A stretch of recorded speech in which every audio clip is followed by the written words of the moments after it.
Class 12 macro economics chapter number 5 money. आज हम लोग मनी का कॉन्सेप्ट समझने की कोशिश करेंगे, लेकिन उसके पहले बार्टर एक्सचेंज को समझेंगे, क्योंकि मनी के इमरजेंस के पहले मनी के जो फंक्शन करता था वो बार्टर एक्सचेंज होता था। बार्टर एक्सचेंज को सीसी इकोनॉमी भी कहते हैं, कमोडिटी फॉर कमोडिटी इकोनॉमी। उस बार्टर एक्सचेंज के अंदर 4 इनहेरेंट प्रॉब्लम्स होते थे। पहला होता था lack of double coincidence of wants. Lack of double coincidence of wants का मतलब क्या हो गया कि अगर मेरे पास में कुछ सरप्लस है, जिसकी किसी और को जरूरत है, और दूसरे के पास जो कमोडिटी सरप्लस में है उसकी नीड मुझे हो, तभी वो ट्रांजैक्शन हो सकता था, नहीं तो ट्रांजैक्शन नहीं हो सकता था, हो पाता था। तो इसमें बहुत दिक्कत आती थी। दूसरी problem lack of common measure of value. आज के टाइम पर किसी भी कमोडिटी के वैल्यू को हम लोग मनी के टर्म में एक्सप्रेस करते हैं। जब मनी का ही कॉन्सेप्ट नहीं था तो कोई कॉमन मेजर नहीं हो सकता था। तीसरी दिक्कत आती थी lack of a standard of deferred payment. आज अगर हम किसी से बोरो करते हैं, बैंक से बोरो करते हैं, तो हमें पता है कि कितने दिनों में किस तरीके से कितने इंटरेस्ट के साथ इसको रीपे करना है। जब मनी का ही कॉन्सेप्ट नहीं होता था तो फिर ये डेफर्ड पेमेंट में दिक्कत आती थी। चौथी problem lack of store of value. आज के टाइम पर क्या है कि जब हम अर्निंग एज में होते हैं तो अपने ओल्ड एज के लिए पैसे सेव कर लेते हैं, और ओल्ड एज में उन्हीं सेव्ड पैसों से अपनी नीड को फुलफिल करते हैं। जब मनी का ही कॉन्सेप्ट नहीं था तो क्या किसमें सेव करते, ये दिक्कत आती थी। तो बार्टर एक्सचेंज के प्रॉब्लम को दूर करने के लिए ही एक तरीके से मनी का इमरजेंस हुआ। तो सबसे पहले मनी का एक डेफिनेशन समझ लेंगे कि मनी इज एनीथिंग। ये पेपर हो सकता है, ये प्लास्टिक हो सकता है, ये मेटल हो सकता है। इन 3 फॉर्म में मनी होते हैं। तो money is anything which is generally accepted as medium of exchange, measure of value, standard of deferred payment and store of purchasing power. मतलब एक तरीके से बार्टर एक्सचेंज के प्रॉब्लम को जो दूर करे वही मनी है। तो मनी के फंक्शन को हम लोग 2 पार्ट में डिवाइड कर सकते हैं, प्राइमरी फंक्शन और सेकेंडरी फंक्शन। प्राइमरी फंक्शन 2 होते हैं, मीडियम ऑफ एक्सचेंज और मेजर ऑफ वैल्यू। और सेकेंडरी फंक्शन या डेरिवेटिव फंक्शन, ये भी याद रखेंगे, सेकेंडरी फंक्शन को डेरिवेटिव फंक्शन भी कहते हैं। वो होते हैं standard of deferred payment and store of value. अब हम लोग मनी का डेफिनेशन अभी समझे। अब यहाँ एक अपने सिलेबस में लीगल डेफिनेशन ऑफ मनी है। लीगल डेफिनेशन ऑफ मनी में ये कहा है कि money is what the law says is money. तो लीगल डेफिनेशन भी 2 टाइप के हैं।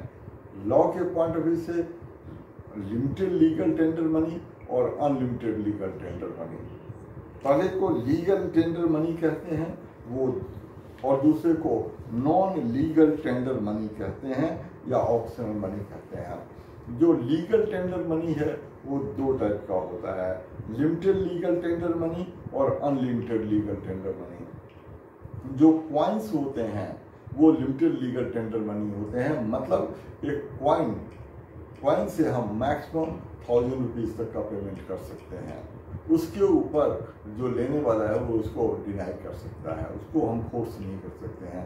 लेकिन जो करेंसी नोट्स हैं वो अनलिमिटेड लीगल टेंडर मनी है, उसके लिए हम कितने भी वैल्यू का पेमेंट करेंसी से कर सकते हैं। और जो नॉन लीगल टेंडर मनी या ऑप्शनल मनी है वो डिपेंड करता है रिसीवर की मर्जी पर, अगर वो चाहे एक्सेप्ट करे या रिजेक्ट करे। इसके अंदर बिल ऑफ एक्सचेंज होता है, बैंक ड्राफ्ट होता है, चेक होता है। अब जरा ये भी समझेंगे कि बैंक मनी का मतलब क्या होता है।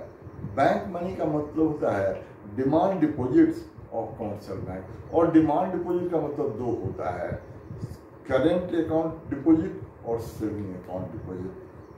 अब इस चैप्टर में अगला कॉन्सेप्ट है मनी सप्लाई का।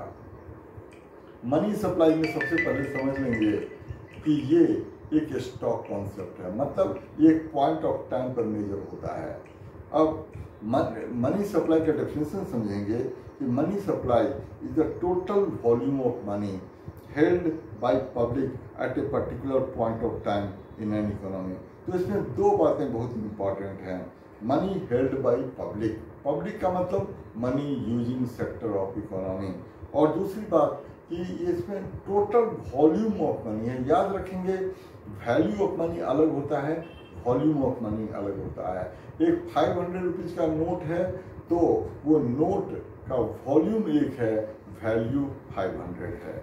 याद रखेंगे money supply volume of money होता है और हेल्ड बाय द पब्लिक, और एक पर्टिकुलर पॉइंट ऑफ टाइम जो हम लोग मैक्रो इकोनॉमिक्स के पहले चैप्टर में सीखते हैं, स्टॉक एंड फ्लो कॉन्सेप्ट। इस पर एग्जाम में क्वेश्चन भी दे देते हैं कि मनी सप्लाई का कॉन्सेप्ट क्या है, स्टॉक या फ्लो। तो याद रखेंगे ये स्टॉक कॉन्सेप्ट है। अब मनी सप्लाई के दो कंपोनेंट होते हैं, एक तो करेंसी विद द पब्लिक और दूसरा demand deposit with the bank. Currency के अंदर वो क्वाइंस और पेपर करेंसी ये दोनों ही आते हैं, और डिमांड डिपॉजिट के अंदर नेट टाइम डिपॉजिट सिर्फ लेंगे, नेट टाइम डिपॉजिट लेंगे। अब नेट टाइम डिपॉजिट का मतलब क्या होता है कि अगर दो बैंक हैं, अगर एक बैंक दूसरे में 1 करोड़ जमा करता है, दूसरा बैंक पहले में 80 लाख जमा करता है, तो नेट टाइम डिपॉजिट के अंदर 20 लाख ही लेंगे।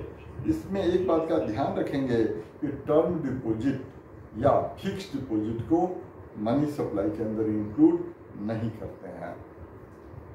अब मनी से रिलेटेड जो लास्ट टॉपिक है मेजरमेंट ऑफ मनी सप्लाई, वो समझेंगे। मेजरमेंट ऑफ मनी सप्लाई 4 होते हैं, इसको M1, M2, M3, M4 से डिनोट करते हैं। M1 के 3 कंपोनेंट होते हैं, coins and currency with the public, demand deposit with commercial banks and other deposits with reserve bank of India. M2 में M1 में अगर saving deposit with post office saving bank को add कर देते हैं तो वो M2 बन जाता है। M3 M1 plus net time deposit with banks को M3 कहते हैं। M4 M3 plus total time deposit with post office saving bank excluding national saving certificate. अब इस पर एग्जाम में बड़ा फोकस रहता है कि वो पूछ लेते हैं कि M4 के अंदर में क्या इंक्लूडेड नहीं होता है, तो याद रखेंगे नेशनल सेविंग सर्टिफिकेट। अब मनी के मेजरमेंट से रिलेटेड 4 इंफॉर्मेशन बड़े इंपॉर्टेंट हैं कि ये जो M1, M2, M3, M4 है, इसके ये जो अरेंजमेंट है वो लिक्विडिटी ऑर्डर में है, मतलब M1 सबसे ज़्यादा लिक्विड है और M4 सबसे कम लिक्विड है। दूसरा पॉइंट बड़ा इंपॉर्टेंट पॉइंट है कि M3 को aggregate monetary resource of money supply, aggregate monetary resource of society कहते हैं। एग्जाम में क्वेश्चन पूछ लेते हैं, MCQ में दे देते हैं कि aggregate monetary resource of society are M1, M2, M3, M4। याद रखेंगे M3 वो होता है, उसमें टिक करेंगे। थर्ड पॉइंट इसके बारे में याद रखेंगे मनी सप्लाई के मेजरमेंट के बारे में कि M1 और M2 को नैरो मनी कहते हैं और M3 और M4 को ब्रॉड मनी कहते हैं। और ये मनी सप्लाई से रिलेटेड जो भी डेटा होते हैं वो रिजर्व बैंक ऑफ इंडिया में पब्लिश करता है। एक टर्म और समझ लेंगे, हाई पावर्ड मनी। इस पर भी एग्जाम में क्वेश्चन देखते हैं। हाई पावर्ड मनी जिसको कैपिटल H से डिनोट करते हैं वो क्या होता है? तो हाई पावर्ड मनी वो होता है जो कि RBI और गवर्नमेंट इशू करे। RBI करेंसी नोट्स इशू करता है, गवर्नमेंट कॉइन्स इशू करती है, तो इन दोनों को मिलाकर ही हाई पावर्ड मनी कहते हैं। इसमें currency held by the public और कैश रिजर्व विद बैंक आता है।